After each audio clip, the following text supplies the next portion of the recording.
Radioletras.com, nossa rádio cultural. Aqui todas as artes se encontram e o destaque é a literatura e os seus gêneros. Radioletras.com, de Brasília para o mundo.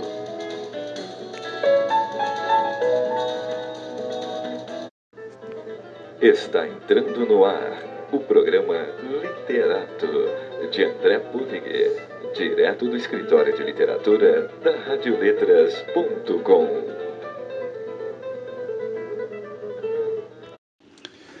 Bem-vindos ao programa Literato deste domingo.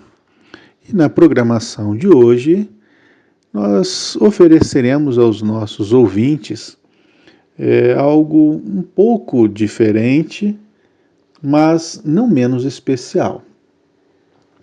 Trataremos de 4 grandes autores, de 4 grandes pensadores nos nossos próximos 4 programas, e neste primeiro estaremos falando sobre Homero e as suas obras, seus poemas, heróicos, as suas epopeias, a Ilíada e a Odisseia. E de que forma nós faremos essa apresentação? Faremos na forma de um monólogo. Muito bem, antes de iniciarmos efetivamente o nosso monólogo, onde estaremos tratando de principalmente de duas grandes obras da nossa literatura ocidental, que é a Ilíada e a Odisseia de Homero, eu gostaria de compartilhar com os nossos ouvintes alguns trechos de um capítulo muito importante escrito por Ítalo Calvino, Por que ler os clássicos? E o autor vai defender que os clássicos são aqueles livros dos quais, em geral, se ouve dizer estou relendo e nunca estou lendo. Outro ponto destacado por este autor diz: dizem-se clássicos aqueles livros que constituem uma riqueza para quem os tenha lido e amado, mas constituem uma riqueza não menor para quem se reserva a sorte de lê-los pela primeira vez nas melhores condições para apreciá-los. Ele continua: os clássicos são livros que exercem uma influência particular quando se impõem como inesquecíveis e também quando se ocultam nas dobras da memória, mimetizando-se como inconsciente coletivo ou individual. Ele diz, por isso deveria existir um tempo na vida adulta dedicado a revisitar as leituras mais importantes da juventude.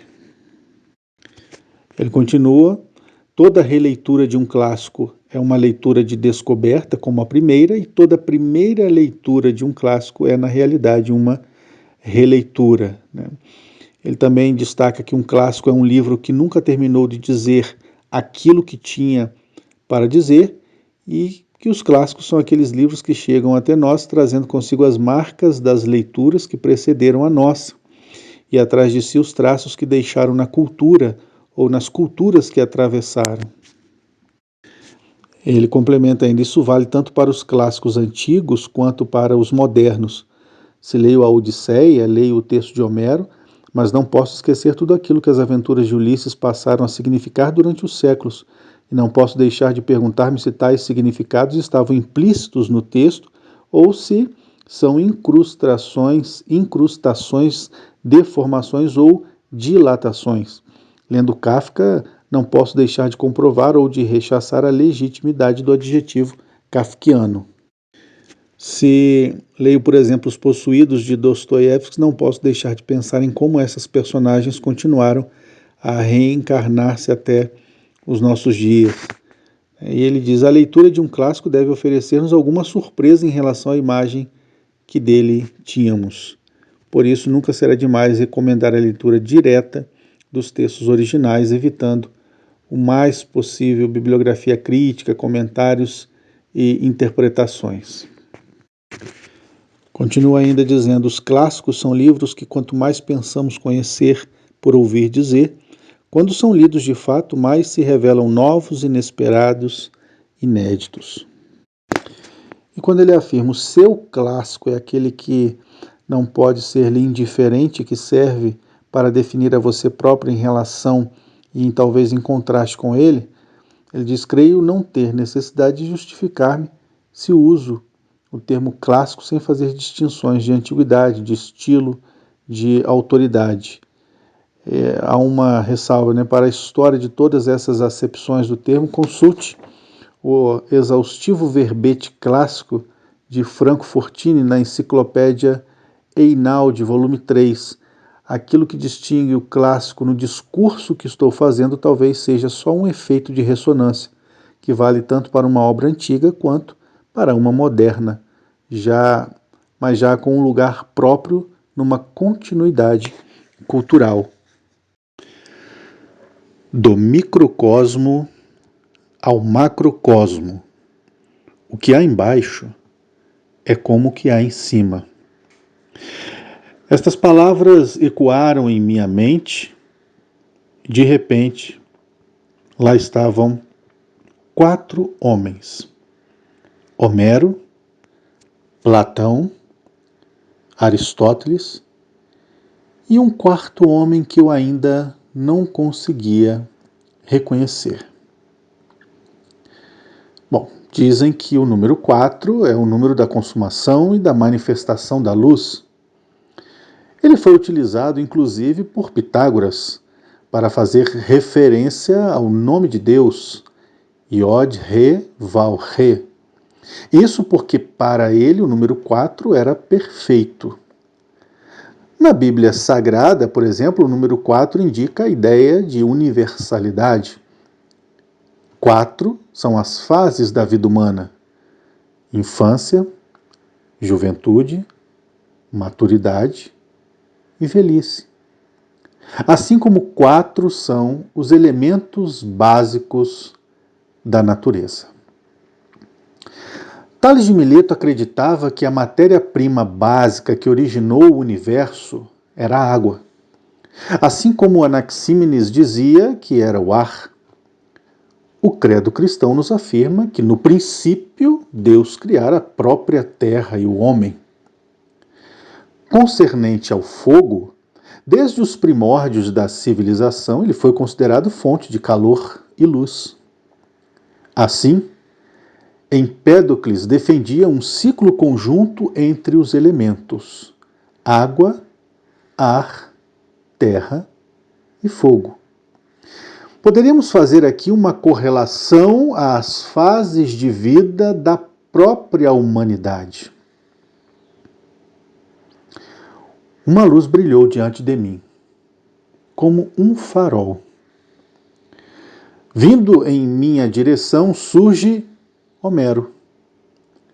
Como eu sabia quem eram aqueles homens? Não posso dizer. Mas eles estavam em minha mente e eu podia ouvi-los. Alguns não tinham a forma física como eu os imaginava. Homero, por exemplo, era muito alto, tinha faces à frente e atrás da cabeça. Lembrava a figura do deus romano Jano. Dessa forma, olhava o que chamamos de passado e futuro ao mesmo tempo. No meio de sua grande testa brilhava uma forte luz. Trazia em suas mãos 2 volumes e pude ver as inscrições Ilíada e Odisseia.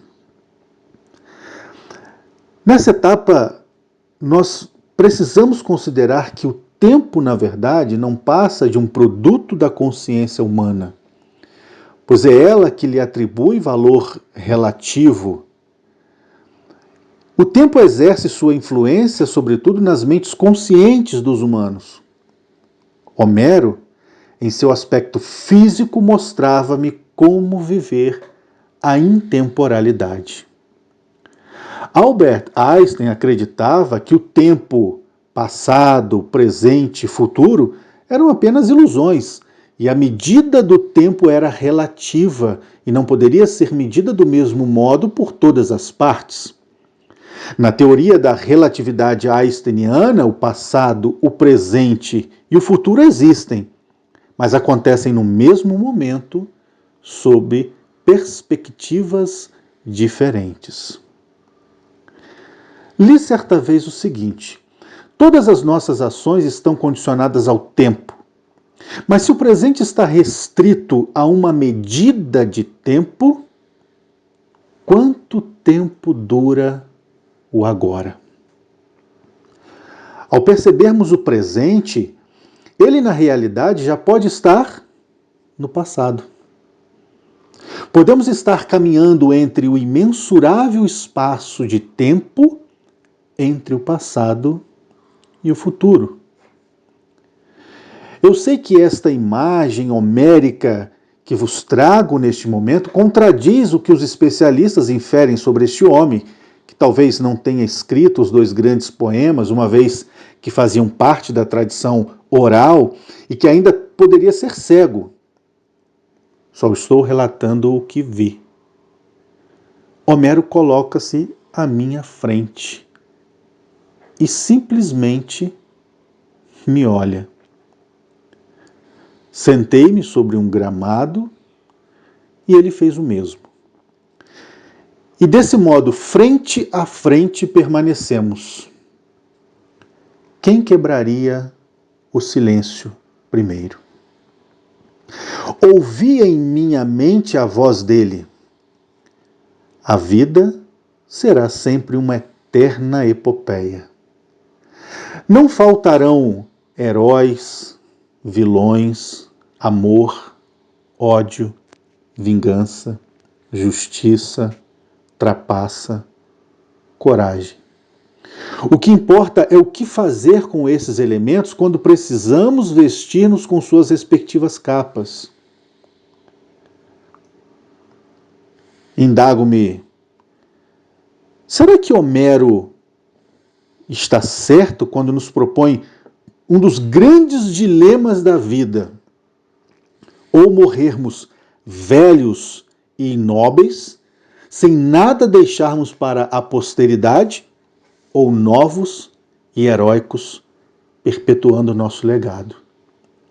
Assim foi com o seu Aquiles.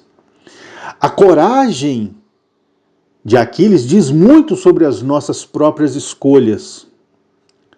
A argúcia do Ulisses nos mostra que, mesmo que tudo pareça contrário, sempre haverá uma saída. Basta-nos aquela resolução estoica e as peças do xadrez da vida humana colocam-se em movimento.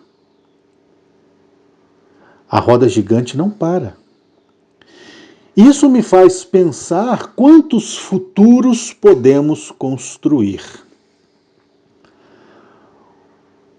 Carpo dizia que esse termo futuro, futurista, servia para demonstrar a diferença qualitativa entre nós e os homens do passado, entre as nossas expressões e as deles. Ao mesmo tempo em que negava continuações do passado, ou seja, a própria continuidade da história. Daí chegarmos à igualdade dos homens em todos os tempos. Talvez por isso o meu Homero, que vos apresento neste momento, olha continuamente para a frente e para trás, pois não há rupturas. O próprio Carpo considerava o maior dentre os poetas. E daí podemos entender por que destes versos apoiarem tantas opiniões literárias, teses filosóficas, sentenças. É porque a Ilíada é o retrato das nossas próprias lutas pessoais. A ira de Aquiles, a prudência de Ulisses, a sabedoria de Nestor, a fraqueza de Paris, a coragem de Heitor. Os deuses homéricos, ideais humanos, desmascaram a própria natureza humana e nos mostra como podemos superá-la caso queiramos. Ora, pensemos, Zeus não precisaria temer a grandeza do filho. Qual pai não deseja o melhor à sua prole? Isso talvez tivesse evitado a guerra troiana. Além do mais, o que tinha pares com a contenda entre as deusas Hera, Atena e Afrodite? Se não tivesse sido escolhido para resolver a contenda entre elas, talvez não conseguisse o poder de seduzir Helena. Como ficam as nossas escolhas se somos meros joguetes nas mãos dos poderosos, sejam eles deuses, reis ou legisladores? O que restará de realmente nosso se o que somos é o resultado da soma de experiências outras? Certamente, o Ulisses que retornara para Ítaca e para sua Penélope não é o mesmo que saíra quase 20 anos antes. Pois ele passou pela guerra de Troia, ele enfrentou os lotófagos, os cíclopes, os lestrígones, as feiticeiras, as sereias, deuses, principalmente o furioso Poseidon, e me pergunto se tudo isso foi realmente escolha dele. Sua Odisseia, posso ver, representa a vida de todos nós, as mais das vezes sem o mesmo preparo e sem as mesmas intervenções divinas. Por que estamos aqui? Talvez seja o ciclo. E disso me faz pensar que sempre restará, sempre existirá uma Helena, um Aquiles, um Menelau, um Agamenon, um Heitor, um Paris, um Ulisses. Sempre haverá alguém com a necessidade imperiosa de possuir o que é mais belo e agradável, mesmo que não lhe pertença. Sempre haverá a ira, os estratagemas, a tirania e a justiça. A tirania que já foi inclusive utilizada pela própria Grécia, em detrimento da democracia. E ainda hoje há homens que a veem como instrumento de poder. Platão afirmava que a tirania era a marca da ilegalidade. Por meio dela, seu próprio mestre Sócrates foi morto.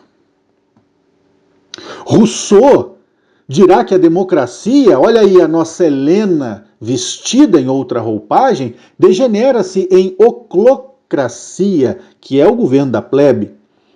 A aristocracia em oligarquia, que é o governo de pequenos grupos. A realeza em tirania, pois um tirano é um indivíduo que se arroga a autoridade real sem ter direito a ela. Montesquieu dirá que existem duas formas de tirania, uma real, promovida por governos, e outra de opinião, quando a política fere o modo de pensar de uma nação.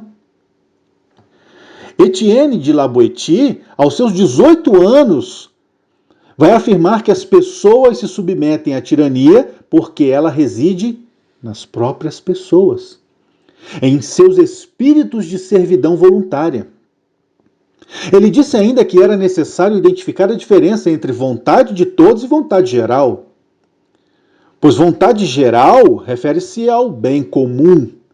Vontade de todos diz respeito a interesses particulares. Eu concordo com ele quando afirma que nossa conduta deve estar pautada em valores de ordem universal. O nosso dever de agir deve ser exemplo para todos.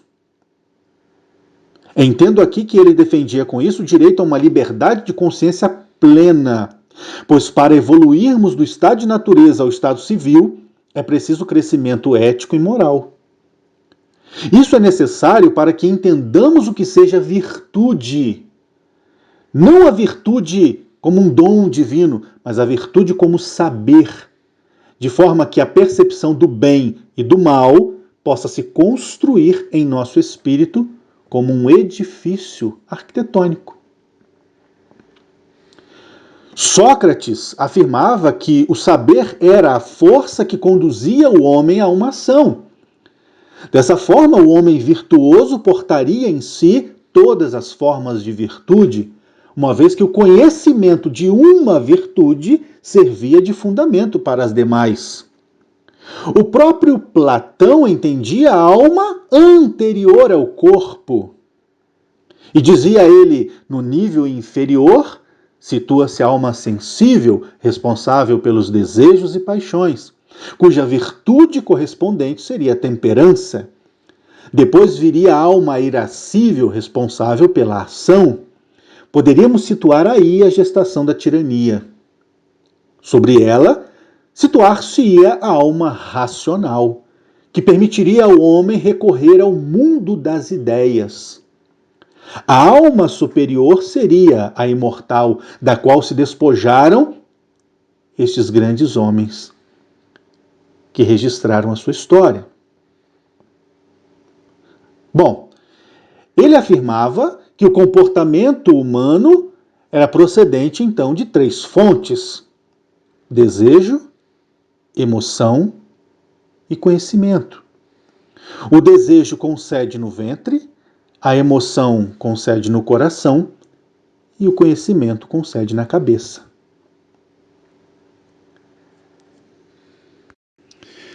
O mundo como conhecemos hoje talvez tivesse alguma relação com o próprio mundo homérico.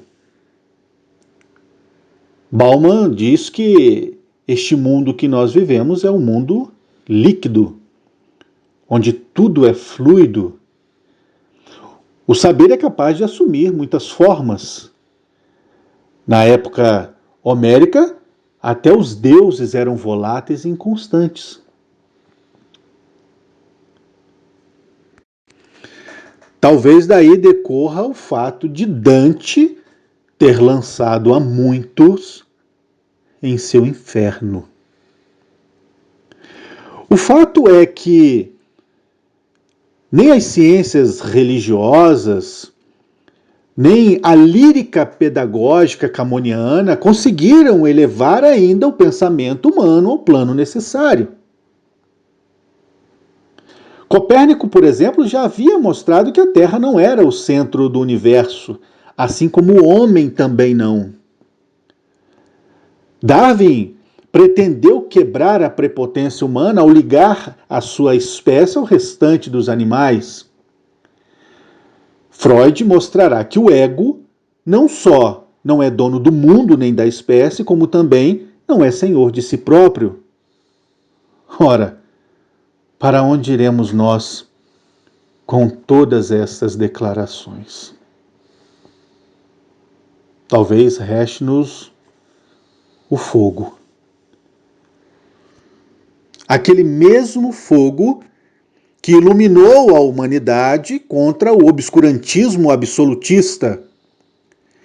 Daí a importância de Descartes abrir o caminho para que outros homens como Spinoza, Locke, Newton, Leibniz, Voltaire, Kant, Hegel possam iluminar as mentes humanas.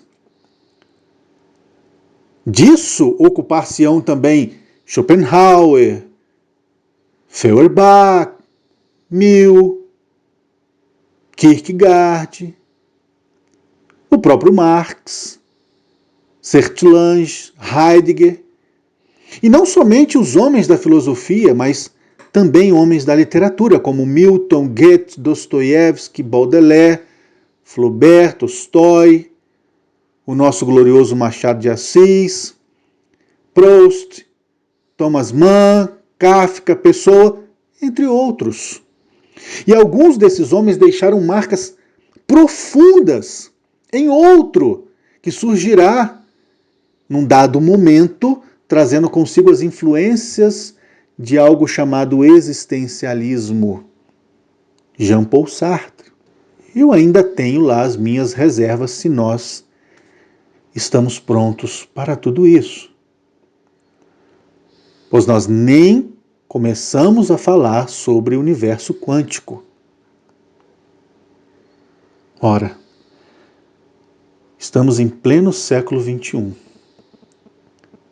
e os homens ainda são tão rudimentares quanto na própria época de Homero. Poema A Cultura Clássica,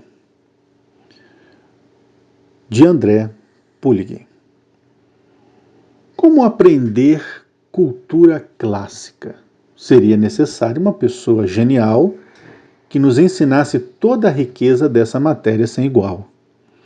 Nunca havia escutado sobre Hesíodo, muito menos o período que, para minha surpresa ou talvez grande agonia, este homem escreveu sobre a tal teogonia. Surgimento dos deuses e do mundo, lá na Grécia, saber profundo, tudo surgiu do caos. Não sabe como? Do caos descende Zeus, que era filho de Cronos. Fiquei sabendo que existiram guerreiros que eram semideuses, que joia! E foi assim que os gregos, os aqueus, para defender a honra de um espartano, entrou em guerra por 10 anos contra os bravos lá de Troia. Foi por causa de Helena, rainha espartana, que fugiu com o príncipe Paris, desonrando assim seu ato conjugal. Troia foi sitiada para vingar a honra manchada do rei de Esparta, Menelau. Agamenon foi o chefe dos aqueus nesta grande empreitada, se enfiou, mas em pouco tempo defraudou o mais valente entre todos os guerreiros, Aquiles, conhecido como Pés Ligeiros. Tomada a escrava deste jovem aguerrido, lamentava ele por Briseida, com sua fúria aumentava o terror, morreu seu mais querido amigo, Patroclo, por Heitor. Os deuses foram reivindicados para combater junto com os homens, e quando um lado parecia fraco, a batalha revertia e fortalecia o outro lado. Essa epopeia é a Ilíada, foi escrita por Homero, é uma das obras mais importantes da literatura mundial. Igual a ela, só a Odisseia, que fala do retorno de Ulisses, cuja inteligência descomunal não foi suficiente para conduzi-lo com todo o seu exército vitorioso para a sua terra natal. Após a guerra de Troia acabar, Ulisses leva ainda mais 10 anos para reencontrar Telêmaco e Penélope. Seu filho e sua esposa de Ítaca aguardavam seu retorno até ele chegar, e para enganar ao trono os pretendentes, ela inventa várias artimanhas, como aquela do tear. Se só o homem sente emoção, Homero vai além. No retorno de Ulisses, um dos que vai ao seu encontro, seu leal cão, e ao vê-lo morre, não resistiu do coração. Em matéria de tragédia, Sófocles é incomparável. Vemos tanta riqueza em Édipo Rei, Édipo em Colono, Antígona, que me sinto um miserável. Talvez seja o efeito da catarse e as peripécias que se apresentam nessas ricas histórias em todas as suas fases. Dizem que o pior cego é aquele que não vê, mas não era assim o cego Tiresias, que conhecia tão bem o destino de Édipo e Ulisses, conhecia deles a mercê. E foi assim que Roma seduziu-se pela cultura grega. Dizem que foi por motivos bélicos ou políticos, mas muitas vezes a história também é cega. Depende do olhar de quem conta e pronto. Afinal, quem conta um conto, aumenta um ponto. Espero que tenham gostado desta nossa pequena viagem ao mundo dos clássicos, e espero também que esta primeira apresentação tenha deixado uma pontinha de curiosidade em cada um que nos prestigiou por aquilo que há de vir. Desejo uma boa semana a todos. Até o nosso próximo encontro. Fiquem com Deus.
Radioletras.com, nossa rádio cultural.